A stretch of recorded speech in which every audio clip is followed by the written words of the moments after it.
राजकीय, सामाजिक, शैक्षणिक आणि सांस्कृतिक घडामोडींचं अचूक अंदाज घेणारं आपल्या विचारांचं चॅनल म्हणजेच ओम साई न्यूज। नमस्कार, मी प्रल्हाद सोणे। आपण पाहतात ओम साई न्यूज। जामनेर ते भुसावळ या मार्गावर आज एक भव्य ऐतिहासिक तिरंगा बाईक रॅली पार पडली। विशेष म्हणजे राज्याचे जलसंपदा व आपत्ती व्यवस्थापन मंत्री माननीय नामदार गिरीश भाऊ महाजन यांनी स्वतः बाईक चालवत या रॅलीचे नेतृत्व करत उपस्थितांना भारावून टाकले। देशभक्ती, राष्ट्रनिष्ठा आणि सामाजिक एकतेचा संदेश देणाऱ्या या रॅलीत हजारोच्या संख्येने युवक, कार्यकर्ते, महिला वर्ग व नागरिक सहभागी झाले। संपूर्ण मार्गावर तिरंग्याचा महासागर उसळला होता।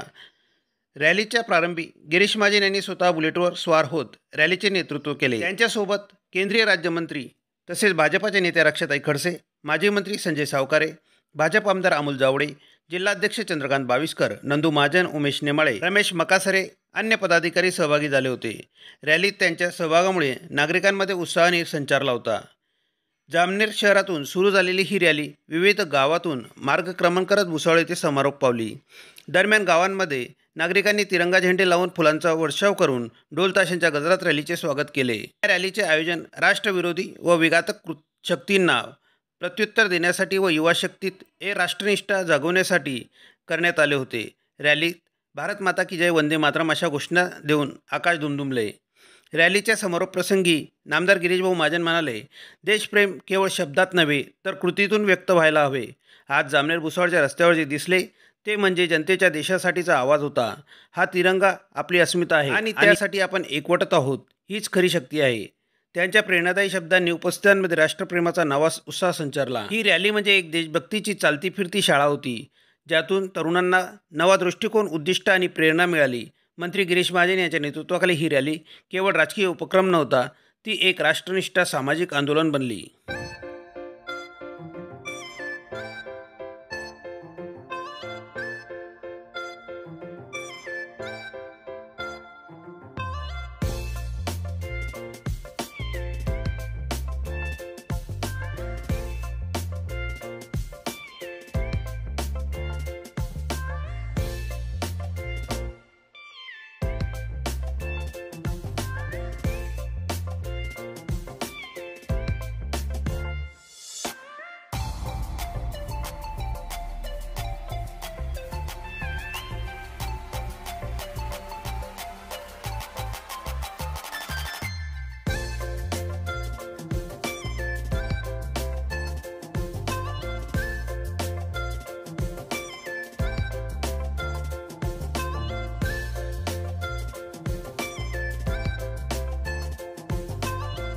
युद्धाच्या परिस्थितीमध्ये सगळे भारतीय एकवटले होते आणि पूर्ण भारतीय, तो कुठल्या पक्षाचा होता, कुठल्या जातीचा होता, धर्माचा होता हे न बघता सगळ्यांनी भारतीय सेनेला साथ दिली। भारतीय सेनेच्या पाठीमागे खंबीरपणे उभे राहिले आणि देशाच्या पंतप्रधानांच्या मागे खंबीरपणे उभे राहिले की तुम्ही जो काही निर्णय घ्याल आम्ही भारतीय म्हणून तुमच्या सोबत आहोत। त्याचाच हा परिणाम होता की देशामध्ये जर कणखर नेतृत्व असलं तर कसे डिसिजन घेतले जातात त्याची एक झलक होती की जी कुरापत आपली काढली। निष्पाप माणसं ज्यांना त्यांच्या पत्नीच्या समोर गोळ्या घालण्यात आल्या, म्हणजे त्या भगिनीचा सिंदूर तिच्या समोर पुसण्यात आला आणि एक मोठं ऑपरेशन झालं, ऑपरेशन सिंदूर। ज्याचा आपले भुसावळचे नेते मंत्री आदरणीय संजय भाऊ, इथे उपस्थित असलेले अमोल दादा, आपले आता नवीनच झालेले जिल्हाध्यक्ष चंदू अण्णा, इथे उपस्थित असलेले आपले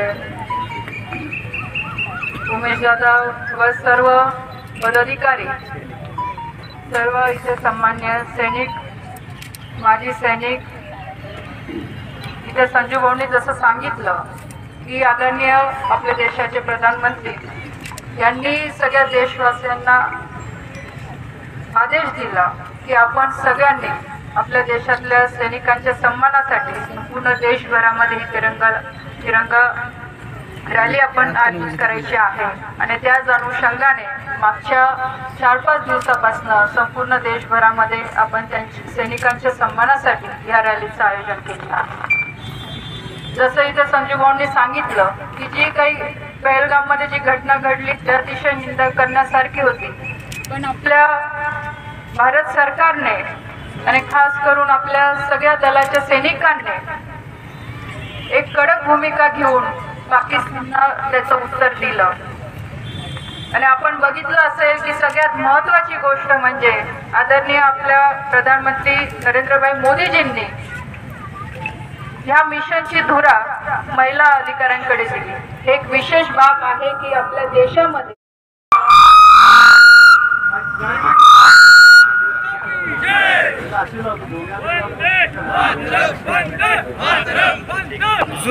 मला भारत माता की जय, भारत माता की जय, वंदे वंदे छत्रपती शिवाजी महाराज की जय, धर्मवीर संभाजी महाराज की जय.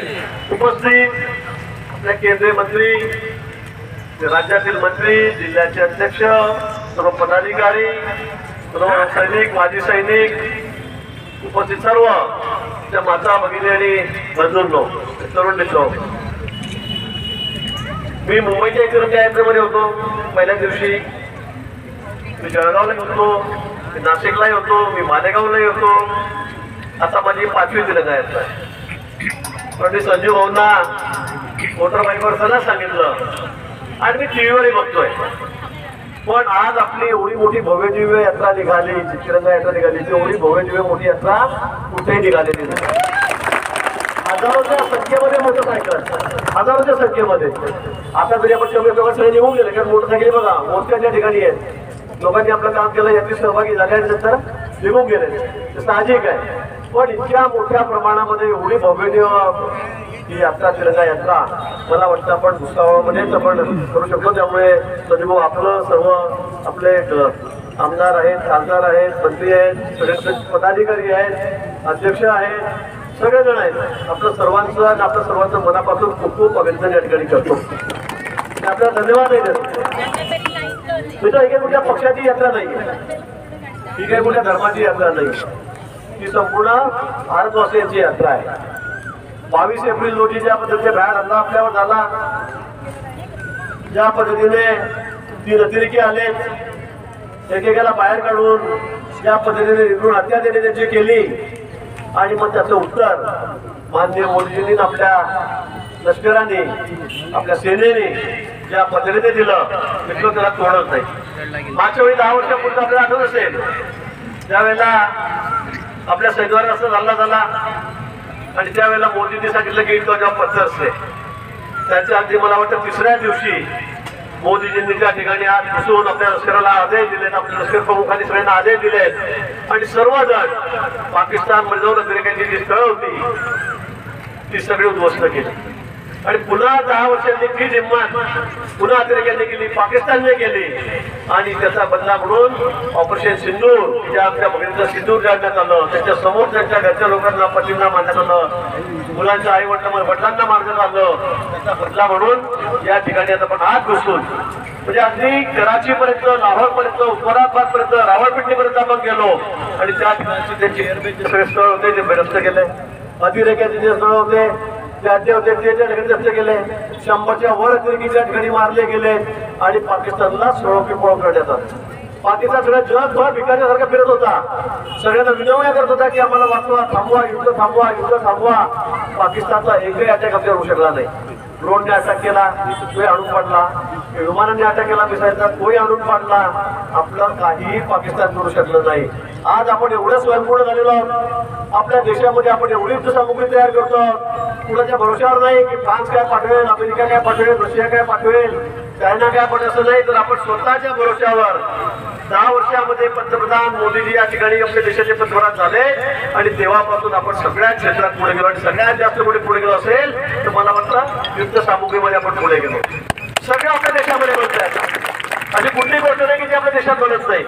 ब्रह्मोस जे आपलं क्षेपणास्त्र आपण बनवलं, तरी तर पाकिस्तानचे सगळे एअरबेस नष्ट करून टाकले, अचूक मारा करून त्या ठिकाणी जाऊन. आणि मला वाटतं 25-50च्या वर देशांनी तरी मागणी आपल्याकडे केली की आम्हाला ते द्या म्हणून. म्हणजे आपण आपल्या या क्षेत्रामध्ये किती पुढे गेलेलो आहोत हे आपण बघतो, आणि सगळ्या क्षेत्रामध्ये आपला देश पुढे चाललेला आहे. पाकिस्तान सारखं भिकार राष्ट्र, त्या तिथे जेवायला काही आटा नाही, रोटी नाही, सैन्यांना कपड्यांना पैसे नाही, त्यांचे नवीन बूट घ्यायला त्यांच्याकडे पैसे नाही, या देशामध्ये साधी सुई बनत नाही स्वतःची, आणि हे आमच्याशी टक्कर घ्यायला चाललेले आहेत. अनेक जण तुम्ही बघितलं असेल पार्लमेंटमध्ये बोलले की असं चूक करू नका, मराल, संपून जाल. त्यांचे खासदार रडले, तुम्ही काय करताय, त्यांनी आपल्याकडे विनवण्या केल्या की आम्हाला माफ करा, ते नादान आहे, त्यांना सोडून द्या. अशा पद्धतीने पाकिस्तानमधले खासदार जे सिनियर, त्यांनी अक्षरशः डोळ्यात पाणी आणून आपण बघितलं असेल काय काय भाषण त्या ठिकाणी केली. पण जे अतिरेकी आहेत, ऐसा आहे पाकिस्तानमध्ये काही लोक असे की त्यांना फक्त उघड्या काढायचे आहेत, त्याच त्यांचं अस्तित्व आहे, आणि म्हणून त्यांनी हा प्रकार केला. पण त्याचं चोख उत्तर आपल्या जवानांनी या ठिकाणी दिलं आणि त्यांना सोडो केलं. आज पाकिस्तानची अवस्था वाईट आहे. बलुचिस्तानमध्ये बघा आज काय झालेलं आहे, अगदी तुकडे तुकडे होतील. वर्षभरामध्ये तुम्ही बघा पाकिस्तानची काय अवस्था होणार. आणि यावर जर मोदीजींनी सांगितलं की या पुढे जर आमच्या वाटेला आला, आता आम्ही युद्ध स्थगित करतो आहोत, आम्ही थांबवलं नाही, आम्ही संस्थगित केलेलं आहे, आम्ही थोडा वेळ तुम्हाला आता संधी दिलेली आहे, पण यापुढे जर तुम्ही अशी एक सुद्धा चूक केली आणि एका माणसावर असा अटॅक केला तर यापुढे आम्ही पाकिस्तानचं नाव जगाच्या नकाशावरूनच काढून टाकू. अशा प्रकारे मोदींनी त्यांना दम भरलेला आहे, संरक्षण मंत्र्यांनी भरलेला आहे, आता तिन्ही सेनादलाच्या जवानांनी त्या ठिकाणी भरलेला आहे, प्रमुखांनी भरलेला आहे. आणि म्हणून मित्र, आपण सगळे एक संघ राहायला पाहिजे. आपण हा कुठली धर्माची यात्रा नाहीये, ही तिरंगा यात्रा कुठे हिंदू, मुस्लिम, शीख, इस्राई बौद्ध अशी नाहीये, ही भारतवासियांची, हिंदुस्थानाची सगळ्यांची यात्रा आहे. आम्ही सगळे एक आहोत. आमच्या देशावर अटॅक होईल त्यावेळेला आम्ही वेळ प्रसंगी आम्ही पुढे येऊ. काय किंमत मोजावी लागली ती मोजू. त्या नुसतं वाढदिवसाचं निमित्त केलं, मी रक्तदानाचा कार्यक्रम घेतला. आज आणि काल मिळून जवळपास 5,500 रक्तदानाच्या बाटल्या झाल्या. 5,500 काय रेकॉर्ड झालं. लोकांना आवाहन केलं, लोक तयार आहेत, तरुण तयार आहेत देशातले. सीमेवर आपले जवान लढतायत, पण जी मदत या ठिकाणी आम्हाला लागेल, जी मदत देशासाठी लागेल, जी किंमत आम्हाला मोजावी लागेल ती मोजायला आम्ही तयार आहोत. आम्ही नुसतं जवान चालते लढतील, पण इथे अंतर्गत आम्ही या ठिकाणी तयार आहोत. ज्या ज्या वेळेला गरज पडेल त्यावेळेला आम्हाला सीमेवर बोलतो की सीमेवर जाऊन लढू, अशी आमच्या तरुणांची मानसिकता या ठिकाणी झालेली आहे. जगाच्या पाठीवर सर्वात जास्त लोकसंख्या, सर्वात जास्त तरुण असलेलं आपलं राष्ट्र आहे. सगळ्यात जास्त तरुण जगामध्ये कुठे 18 ते 25 तर ते आपल्या देशामध्ये. आणि म्हणून सर्वांनी असं ठरवलेलं आहे की यापुढे कोणापुढे झोकायचं नाही. तर चीन असो का पाकिस्तान असो, यापुढे कोणाला याचा भेग घालायची नाही. आणि म्हणून आज आमच्या सेनावालाचं मनोबल उंचावण्यासाठी, त्यांना सॅल्यूट करण्यासाठी आम्ही पूर्ण राष्ट्रामध्ये, संपूर्ण देशामध्ये ही यात्रा या ठिकाणी काढतो आहोत. आणि आज आपण एवढ्या मोठ्या संख्येमध्ये या ठिकाणी आलेला आहात त्याबद्दल आपले आभारही मानतो. आपल्याला माहिती आहे 22 एप्रिलला जेव्हा हल्ला झाला, पहिल्या दिवशी बातमी आली, मी पण त्या दिवशी हॉस्पिटलला होतो. आपल्यालाही कल्पना आहे, म्हणतो 4:00 ताप होता. दुसऱ्या दिवशी सकाळी सगळं हाहाकार झाला. काश्मीरमध्ये अनेक त्या ठिकाणी टुरिस्ट होते, यात्रेकरून गेलेले होते, ते घाबरले. 2-3 दिवस पुढे काश्मीर पण नव्हतं, सायलेन्स त्या ठिकाणी होता. आणि मग त्यांचं काय करायचं, ते घाबरलेले होते. मुख्यमंत्री मोदयांचा फोन आला की काय करायचं, त्यांना माहिती होतं मी हॉस्पिटल मला ऍडमिट केलं होतं. कारण मला आजच्या मिटिंग मध्ये इतका ताप होता, तेच मला घोटून ते मला कधी मला ऍडमिट तिथे गेलो होतो. मी सांगितलं काळजी करू नका, मी लगेच निघतोय म्हणून. 12 वाजता मी सलाईन काढलं, डॉक्टरला सांगितलं डिस्चार्ज करा. 2 वाजेचं विमान होतं, विमानामध्ये बसलो. डायरेक्ट काय घोडदौड मागवली, आपण डायरेक्ट विमान चढावर गेलो. 4:30 वाजता श्रीनगरमध्ये पोहोचलो. 14-15 विमान घालून त्या ठिकाणी सगळे आपल्या महाराष्ट्रातील सगळे जेवढे टुरिस्ट होते, इतर टुरिस्ट होते, सगळ्यांना धीर देण्याचं काम केलं, सगळ्यांनी इथे आणण्याचं काम केलं. आणि म्हणून मी सांगतो की आम्हाला जीवाची पर्वा नाही, आम्ही नाही घाबरणार. आमच्या देशातला तरुण सुद्धा घाबरणार नाही. ज्या वेळेला गरज पडेल त्यावेळेला तुम्ही म्हणाल सीमेवर जा, आम्ही सीमेवर जाऊ, काश्मीरला जा, आम्ही काश्मीरमध्ये जाऊ. ज्या बॉर्डरवर पाठवाल त्यावेळेला आमच्या तरुणांची किंमत आहे, त्याच्यामध्ये त्यांची मानसिकता आहे.